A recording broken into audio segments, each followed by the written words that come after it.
Wow, vrai, ici, qui n'a jamais entendu parler, même vite fait, des roulements Bones? Bah si c'est ton cas, c'est pas grave, parce qu'aujourd'hui, ta vie est sur le point de changer. Enfin, pas de beaucoup, en fait tu sauras juste ce que c'est. Bref, salut mes petits bushings, j'espère que ça roule.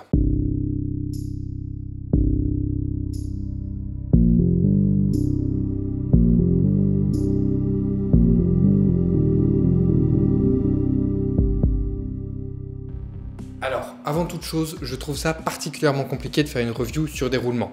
C'est pourquoi je n'en ai jamais fait et que, a priori, je comptais jamais en faire. C'est pas hyper visuel des roulements. Mais ces roulements sont une référence aussi bien dans le skateboard que dans la longboard, donc je me devais d'en toucher 2-3 mots. Donc vous l'aurez compris, ça sera pas une review à proprement parler, mais dans le style. Enfin bref, vous verrez.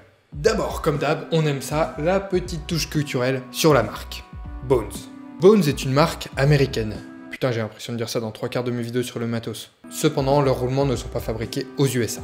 En effet, en général, quand tu achètes un en effet dans ce genre de situation, ça part en documentaire. Dans les années 1980, George Powell cherchait un moyen d'avoir des roulements potables. Parce qu'apparemment, jusque-là, on n'était pas sur du matos potable à l'époque, de ce côté-là. Et ce, sans trouver le fion des portefeuilles des skateurs, pour rester poli.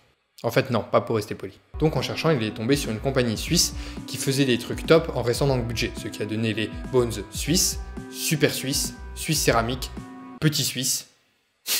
Ok, c'était facile. Mais bon, ça restait du 70 balles minimum, on s'emballe pas les pauvres, hein. Vous, on verra après. C'est horrible de parler comme ça. Bref, parallèlement à cette gamme, il a trouvé une alternative en Chine qui permettait de fabriquer des roulements bien moins chers et tout en restant tout à fait correct. Et c'est là où est née la gamme Reds. Du coup, on en vient, les Bones Reds. On en trouve partout, je vous mets un lien dans la description pour les trouver, mais grosso modo, ils coûtent environ 20 €, ce qui est un prix moyen. Alors je te le répète, c'est assez dur de comparer des roulements, parce qu'il faut déjà voir comment ils roulent neufs par rapport aux autres, mais aussi comment ils s'usent, comment ils roulent après 6 mois, etc.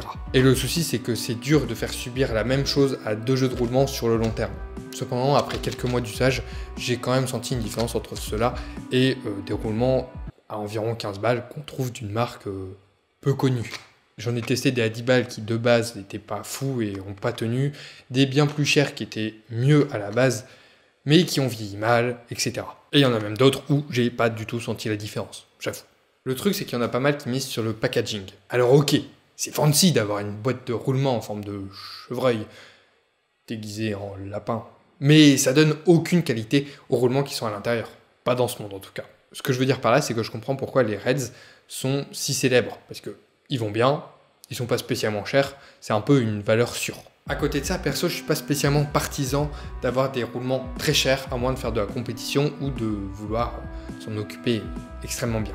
Par exemple, il y a un moment déjà, j'ai chopé 2 jeux de roulement assez chers, on va dire, des Sector 9 Platinum Series, qui coûtent environ 50 balles l'unité. Bon, je les ai chopés à 8 balles, mais ça c'est grâce au bon plan du blog. Autopromotion trop nulle. Bah j'en utilise un jeu en dancing, il est mort.